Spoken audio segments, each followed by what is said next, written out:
think there are a lot of folks, I think the vast majority of folks out there feel that sales is undignified, that on the ask side of the table, that you're soliciting, that you're coming with your hand, your hat in hand and asking for something.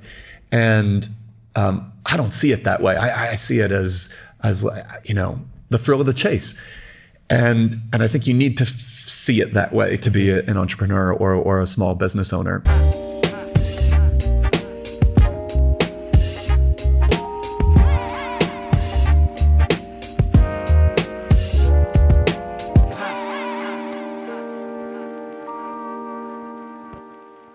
We've talked about the 3 innovations, right? We talked about the fact that you had a digital marketplace, you had kind of the cause marketing, and then the crowdfunding thing. But something that's really, I'd say, unique is it is a nonprofit. A lot of these marketplaces, like when we say marketplace, it's like app stores. You talked about some of the other crowdfunding marketplaces, right? You got Kickstarters and things like that. But that's when we say marketplace, that's really what we're talking about, is where there are 2 parties coming together to converge to do something together somewhere, either buy something, trade something, whatever. And doing that in a digital way has grown a lot. Why? There's funding projects, and that's what you guys have. That's where a lot of the story was in that first segment. But then there's funding the business. So why did you pick nonprofit, and talk a little bit about how you built the team and funded the business?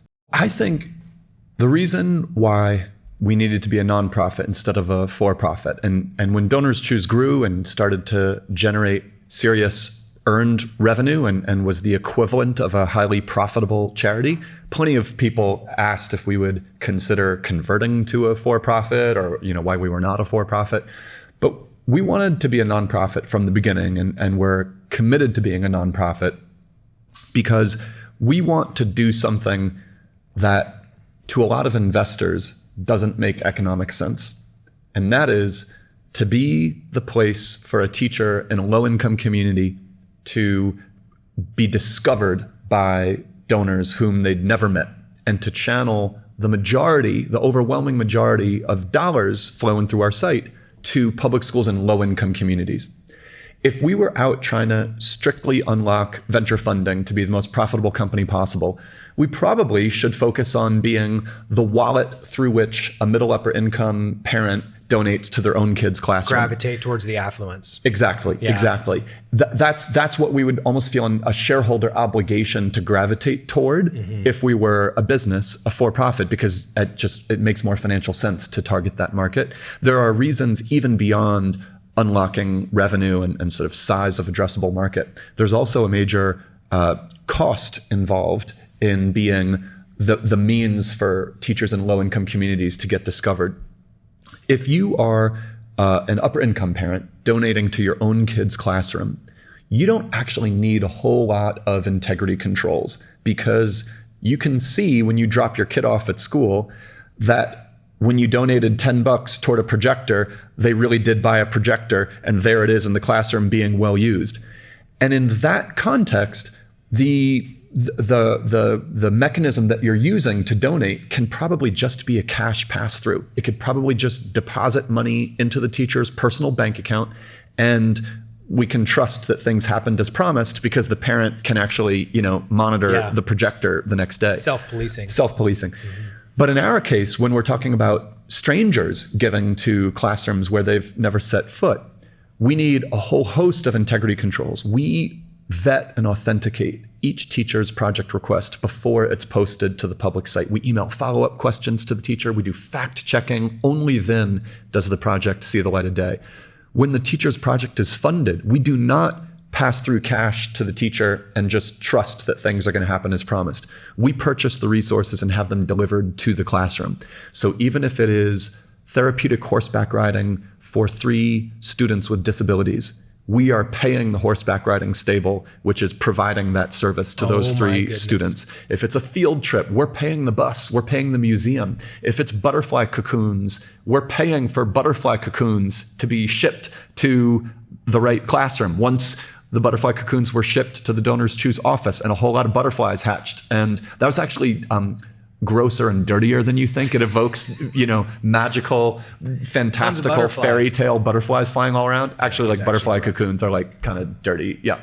In any case, and then after that's managed fulfillment. Yes, very managed fulfillment. Which is a white glove, heavy resource. Exactly. And finally, after we have fulfilled the project, we provide a means for the teacher to send in thank you letters from students. The teacher takes photographs of the project in action. The teacher sends in a thank you note and an impact letter describing what's happening thanks to the donations. All of that needs to be vetted for child safety. And the short of it is we do a heck of a lot of work on each project request so that a donor who's never set foot in a classroom can feel 100% confident that their donation is being spent as promised. They can see how every dollar is being spent. They can hear back directly from the teacher and students. And it's only thanks to that integrity and transparency and accountability infrastructure that we can actually inspire folks to donate to teachers they've never met before, and to students who they don't have a family relationship to. And of course, that adds cost to our model. And we've figured out how to make all that work scalable, but it's just another example of how the mission that we have set forth of being a force for equity in education doesn't always make business sense, and that's why we're a nonprofit.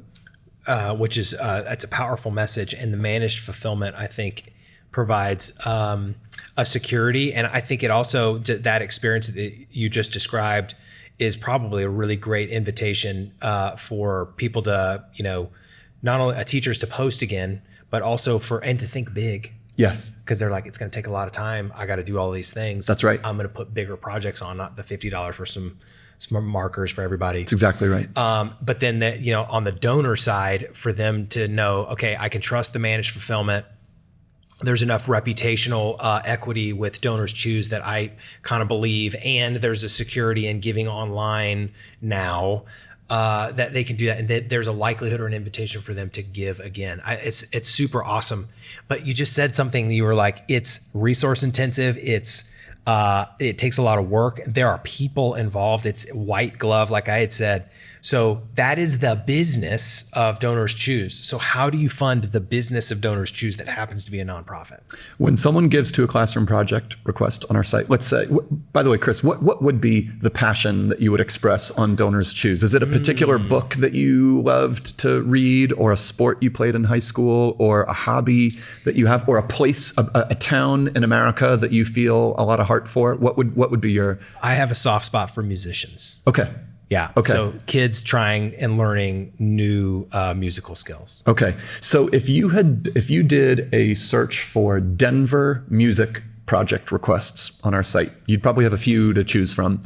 If you pick one from a Denver teacher who is requesting violins for 3 of her most promising students, and that project costs $1,000, and let's say you commit to give $100 to that very project, you'd be encouraged, but not required, to allocate 15%, or in this case, $15 of your donation to support the work that DonorsChoose does. About 85% of donors keep that 15% optional allocation included in their donation, and the income thus generated is our operating income. And that's the money that we use to pay salaries, to keep the lights on. For the first 10 years of DonorsChoose, that operating income was not sufficient to pay our bills. We had to seek outside operating support. In year 10, we broke even. There were enough people giving to enough classroom projects, including that 15% enough of the time, that the revenue thus generated paid all our bills. Today, we generate millions of dollars in operating income over and above our operating expenses, meaning we're the nonprofit equivalent of a highly profitable organization. And we deploy all of those, I don't want to use the word surplus because we actually feel it's very vital, but the money that we bring in over and above our operating expenses, we put all back into classroom projects in really strategic ways. If you're a teacher in a low-income community posting your first project, we match all the donations to your first project. The money to do that comes from that operating surplus. Do you do capital expenditures out of that too? Because that's operating income that comes out of it. Do you do capital expenditures and things like that? We do. Okay. We all do. Right, all right, so that makes sense. So like if you need infrastructure changes, you need just things that you need that are capital expenses, you can use it out of That's that. right. Okay. That's super cool.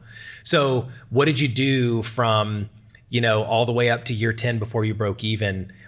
How did you go get the balance of your operating income or to cover your expenses?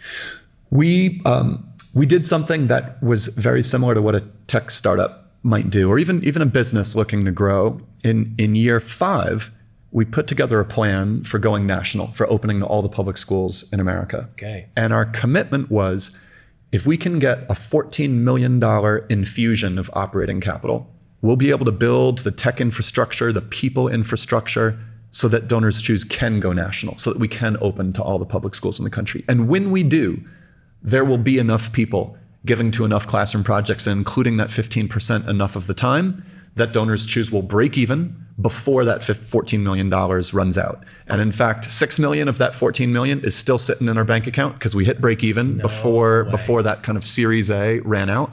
And it wasn't that's not a typical approach for a nonprofit. It's really the approach that a business would take.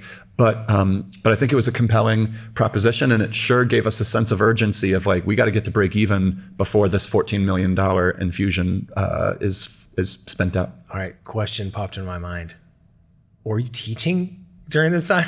I taught for 5 years. By my 5th year teaching, I felt like I risked not being a good teacher because I was yammering on my phone in between every class break and racing out the door when the school bell rang, and no longer hanging out in the teacher's lunchroom with my colleagues where the idea for DonorsChoose, came to be. So I taught for 5 years, and then from year 6 onward, it was DonorsChoose full time. Wow. Okay, so talk about the leadership team during that time when you decide to go, raise this $14 million. What was the leadership team, or who was in the foxhole with you to go raise that money? A group of people, most of whom are still with DonorsChoose. I did make more than my share of hiring mistakes in maybe the first 5-10 years of DonorsChoose, but I'd like to think I learned from them, and I think the caliber of the DonorsChoose leadership team, and really at every level of DonorsChoose, reflects that learning. We have really long tenure, and we actually tend to recruit from former teachers who used DonorsChoose. That's a profile we love to recruit from. We recruit even more from folks in the business sector who maybe have thought about joining a nonprofit because they want to do even more good for the world during their workday, but who don't want their business acumen or their tech savvy or their data prowess to soften or to atrophy. And DonorsChoose is the magnet for those people. We tend to recruit from the business sector folks who can see that the caliber of the DonorsChoose team, the strength of our tech stack, the focus we have on data, our obsession with customers and customer service could go up against a Fortune 50 company. Yeah. Well, it takes a really interesting collection of people and prowess and dedication to do something that is behavior changing, because that's the hardest. That's the hardest thing to do, is change someone's behavior, right? Which we talked about earlier, which is like emailing teachers, going direct and going to the parents. This is a total change in behavior. Donors changing how they give. So it takes a real culture to do that. And talk to us a little bit about, like, give us something you believed about your hiring techniques, and then recognizing that I needed to make a modification about how I recruit and how I hire. Give us a story about that, and you can change the name if you want. I think in the early days, I was, especially in the tech arena, I was wowed by pedigree, by academic background, by sort of formal credentials. If someone had a PhD in computer science, I thought, oh my gosh, they have a PhD. I'm supposed to address them as Dr. So-and-so. They must be amazing. Must be. And there's not a whole lot of correlation between having a PhD in computer science and being a great manager or leader.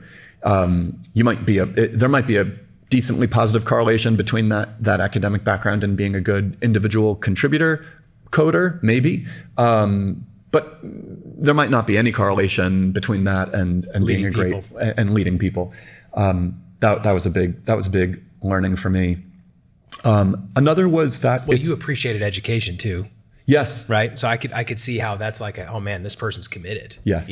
Yes. And then it's like, oh, but they may not know how to lead people. That's right. That's right. That's right. I think we also learned that it's okay to interview not just for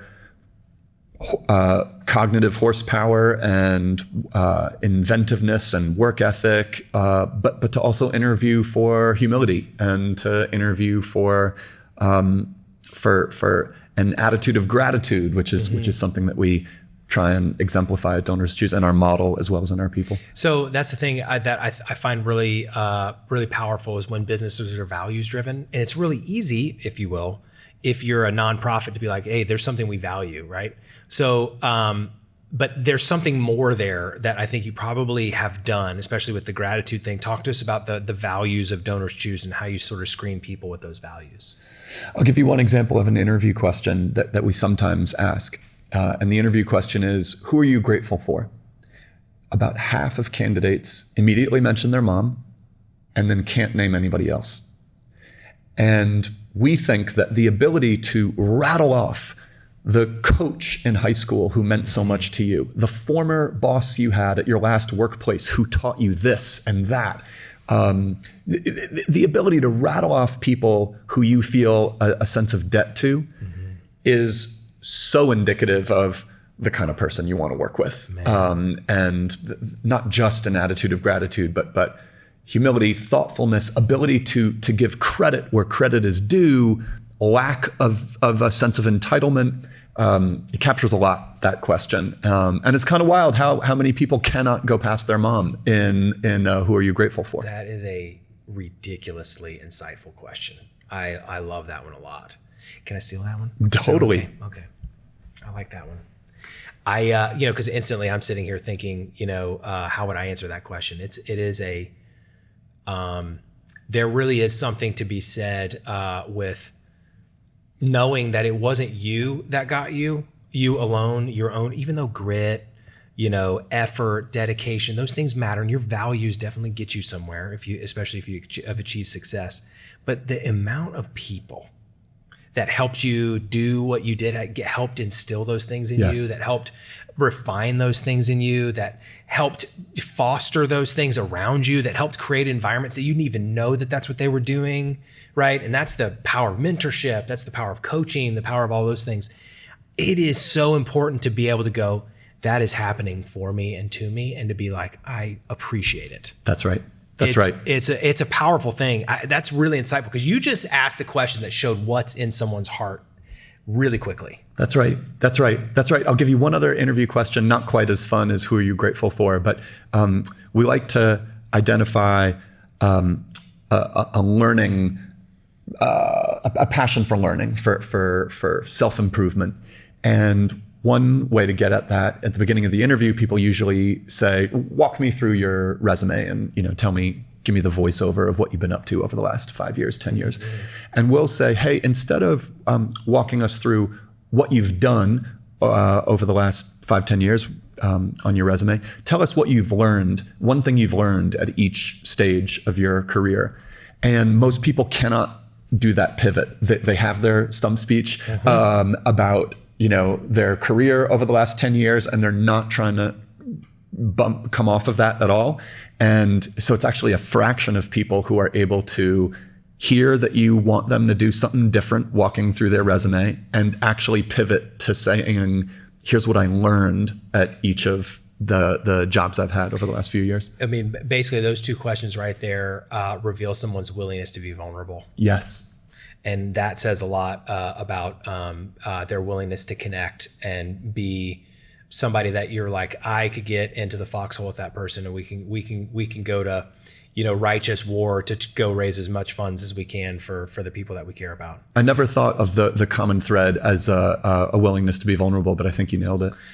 Those are like super practical things, and I think the culture is really powerful. I want to talk about how, like, it's one of those things, like, specifically with your story, you seem to be somebody who can pitch, and that doesn't come very natural to people. But one of the things that I've noticed with either small businesses or entrepreneurs that are doing startups is that there's often a perception that when you're a consumer, you're like, here are the things that drew me to something. And it's like, I was walking by a restaurant, and so I walked in and gave it a shot, or somebody recommended it to me. And I think that the art of attraction is totally different than when you become a business owner or an operator, where you're no longer a consumer and you have to think like, how do I get that initial traction? You are often, how rarely are you at a grand opening? You're often at some places that's already open, yes, right? And that already has some traction. So talk to me, like, if you were to talk to a group of entrepreneurs or a group of people operating even nonprofits, what would you say are some keys to being able to find your story or your hook, and the outlets to go share that? Well, first, what I think you're making clear is that if you're going to be an entrepreneur, small business creator, you need to see sales as the art and science of getting to yes. You need to see it as the thrill of the chase. I think there are a lot of folks, I think the vast majority of folks out there feel that sales is undignified, that on the ask side of the table, that you're soliciting, that you're coming with your hand, your hat in hand, yeah, and asking for something. And I don't see it that way. I see it as the thrill of the chase. And I think you need to see it that way to be an entrepreneur or a small business owner. And yet, I think there are a lot of people who think that the art and science of getting to yes is just about how charismatic and persuasive and eloquent and energetic are you making a pitch. And I do get energetic and excited about what we're working on. Hopefully you can feel that right now. It's effervescent. But I'll give an example of how we got Stephen Colbert involved with DonorsChoose, because he has become in many ways our hardest working board member. He gives a DonorsChoose gift card to every guest who goes on the Late Show. That's awesome. He has done stunts and campaigns and calls to action that have generated tens of millions of dollars in giving to projects on our site. And Stephen Colbert got engaged with DonorsChoose in 2008 when he was running for president in the South Carolina Democratic primary, basically as a joke. And we sensed, as he was doing this run for the presidency, that he had a problem on his hands, which is he had all these fans and viewers and followers who wanted to support his campaign financially, but Stephen himself would not actually want his viewers to part with their hard-earned money, yeah, for something that was an act of satire, for a joke. So he had like a bit of a conundrum on his hands. So we guessed. And so we came up with an idea for a philanthropic presidential straw poll on DonorsChoose, where someone could donate to a classroom project in honor of their favorite candidate, and thereby push their candidate higher up in what we were going to call a straw poll that makes a difference. And we found a way to share this idea with Stephen. Craig Newmark, the founder of Craigslist, was someone who had said yes to coffee with me when I emailed him cold out of the blue. He didn't know me from Adam. Wow. Year 2 of DonorsChoose, but he was like, all right, yeah, sure, I'll have coffee with you at Cole Hardware store in San Francisco the next time you're in the city. And we knew he was going on the Colbert Report, so we were like, hey, Craig, we've got this idea for a philanthropic straw poll. And the wife of Jonathan Alter, that Newsweek editor, yep, who had done that first paragraph, yeah, his wife was working at the Colbert Report. So we had a second angle in as well. We got the idea to Stephen Colbert, and it turned out that's exactly the kind of thing he was looking for. as the way for his viewers to step up and show their love. And he called upon his viewers to make him the winner of the DonorsChoose straw poll that makes a difference. He inspired tens of thousands of dollars in donations to South Carolina projects on our site. And that was the beginning of the most deep engagement we could ever ask for from a celebrity supporter. The lesson here is that we didn't go to Stephen saying, DonorsChoose is a great cause. You ought to support us because we're great. Instead, we went in saying, hey, Stephen, we sense that you have a challenge on your hands. We sense that you have a bit of a problem to solve. Our organization can be a means for you to solve that problem and overcome that challenge that you're facing. And oh, by the way, we're a good cause. But I think that approach of your organization not as this wonderful thing unto itself, but your organization as a means for somebody to solve a problem that they have, where you're showing that this pitch is specific to them. You're not coming in with your standard stump speech. You're saying, hey, after learning about what you're doing, I sense that you have this challenge. Here's how my company, my organization, my product could help you solve that challenge that I sense that you have. That was our sort of unlock for the most important celebrity supporter we have. That is amazing. And it is clear, right, where the three innovations that we were talking about, I think there's a theme and a thread that you are really great at recognizing good intentions with problems in the way. Yes. And I think unlocking that's a real gift. That's a real gift. It's powerful to sit and listen to all of the things that you've been able to do to unlock. Like, tell me about I just have to know. Now we're going to geek out for a second. This isn't even trajectory. I just want to know, like, what's the other A/B test story that you said you were going to tell me? Yeah. All right. About 8 years ago, our CFO came into the office having just read a book called Drunk Tank Pink by this NYU Business School professor. And the book cited research that people are more likely to donate to hurricane relief if the first letter of the hurricane is the same first letter as their own name. No way. And apparently this effect is so pronounced that the US Meteorological Survey has left $500 million of hurricane relief giving on the table by not giving the most severe hurricanes common first letter names, and thereby inspiring that much more hurricane relief giving. So our CFO comes in the office, he's citing that research. We have an open office, and I overhear him sharing it. And I'm like, wait, we should do something with that research insight. We've got hundreds of thousands of teachers and millions of donors. We can match them up, maybe by name. Valentine's Day was coming up. So we did an ABC multivariable concurrent test. We had a poem that we sent 3 variations of. The first poem said, "Roses are red, violets are blue. We heart this teacher and hope you do too." And underneath that poem that we emailed to a randomly selected third of our donors, we would show a classroom project request that was algorithmically selected just to be compelling. Yeah. Maybe it was from an especially high poverty public school, not needing very much money to cross the finish line, from a teacher who'd never been funded before, that a lot of other donors had given to. A really compelling project. Popular scenarios. That's right. So that was test flight A. Test flight B said, "Roses are red, violets are blue. Give to a teacher in a classroom near you." And underneath that poem, we would show a classroom project request targeted to your IP address or to your billing zip code. Here's a classroom near you. And that should be the holy grail of personalization, right? Hyperlocal geo-targeting. Test flight C said, "Roses are red, violets are blue. Give to a teacher with the same name as you." And underneath that poem, we would show you a classroom project request from a Mr. or Ms. Allen. And if you had an especially common last name like Smith, then we would key off of you having the same first name as the teacher, because we would want it to feel like a little bit idiosyncratic.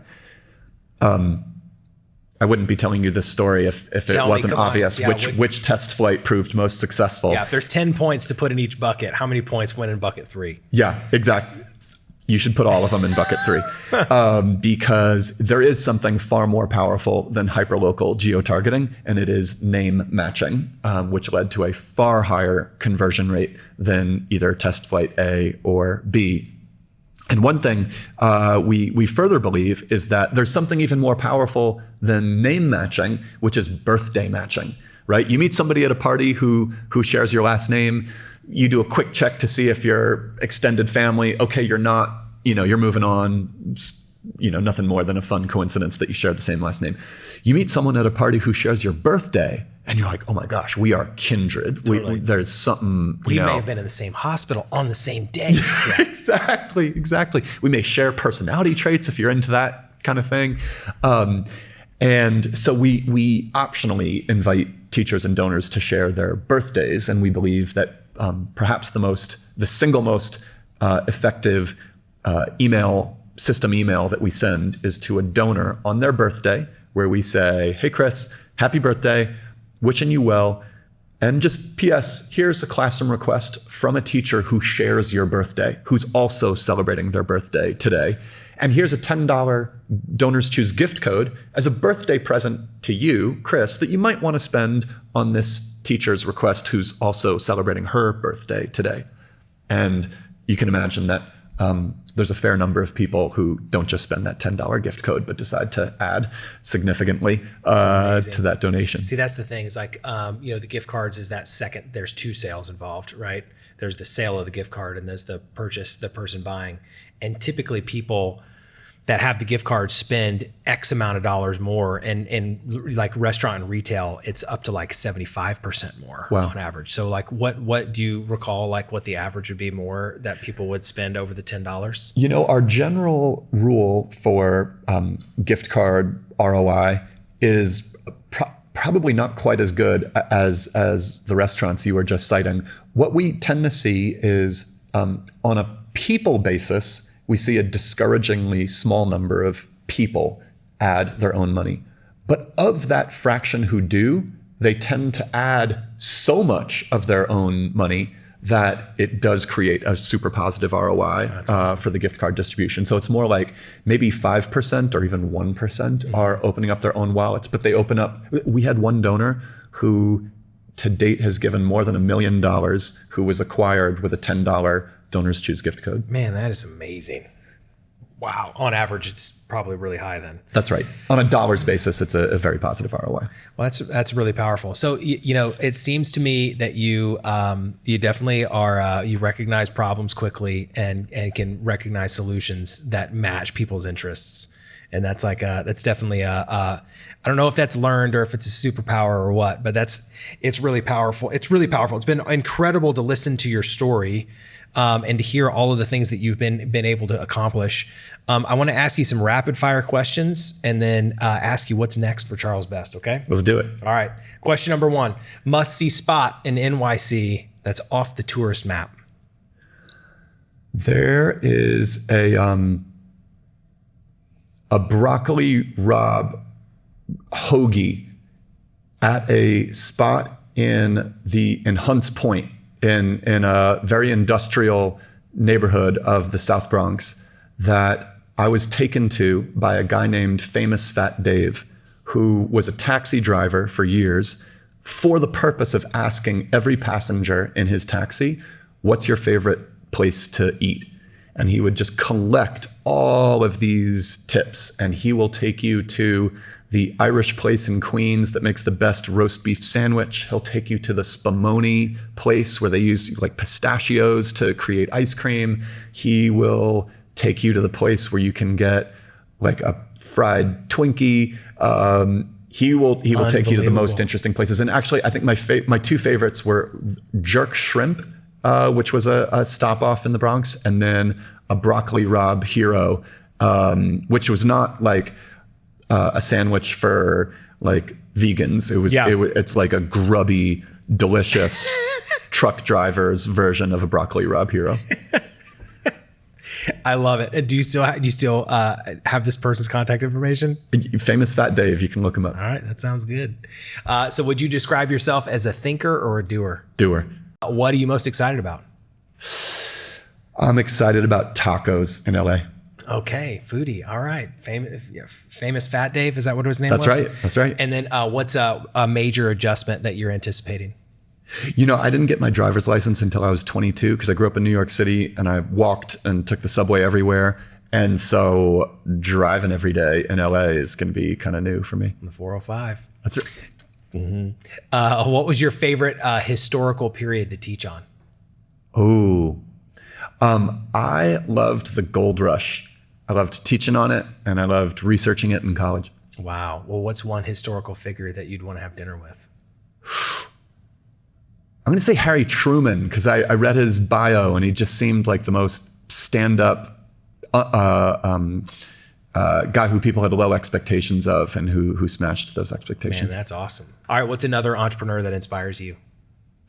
A whole bunch. But I'm going to say, this could be a segue, a woman named Ethelyn Kaplan, who was a single mom who in 1954 opened her own toy store on Lakeshore Avenue in Oakland and saw a lot of teachers coming in to her toy store and saw, I need to become the place for teachers and then principals and schools and nursery schools and preschools to get what they need to furnish their classrooms, and it would become Lakeshore Learning. What? All right. Well, then what's next for you? Speaking of. Yeah. So about 2 years ago, I passed my 20th anniversary at DonorsChoose, and I was having as much fun as ever, learning as much as ever. But I just knew I've got to pass the torch at some point. And if I can't resolve to do that on my 20th anniversary, then, when the heck am I going to do it? So I resolved to pass the torch. I was able to recruit the dream candidate who I'd had in mind, a guy named Alex Garrier, who's incredible. And I passed the torch to him last spring, joined the board of DonorsChoose, spent some months researching some ideas and some fields, and then through as much through serendipity, found myself talking with a guy named Bo Kaplan, who is Ethelyn's grandson. And he had this vision for my joining Lakeshore Learning. And I recognized it as the most incredible opportunity for me to go from crowdfunding the learning materials that teachers most want for their students to making the learning materials that teachers most want for their students. And it's at an even bigger scale than DonorsChoose, a much bigger scale than DonorsChoose. But it is still the same effort, the same arena of equipping and enriching classrooms all across this country. Man, it's going to be powerful. I have to say, and you're still on the board. That's right. Yeah, of DonorsChoose, which is amazing. Well, I have to say your enthusiasm, your just level of, I'm going to say, give a shit is so high, and it's really incredible to just sit across the table and just hear all of the things that you've done, all the problems that you solved. And it means a hell of a lot that you came and sat and had a conversation with us at the studio. Oh my gosh, Chris, thank you so much. Your questions were really some of the sharpest I've ever been asked, I think because I'm talking to a fellow entrepreneur. So I'm so grateful. Man, thanks for coming. Thank you. Wish you the best. All right.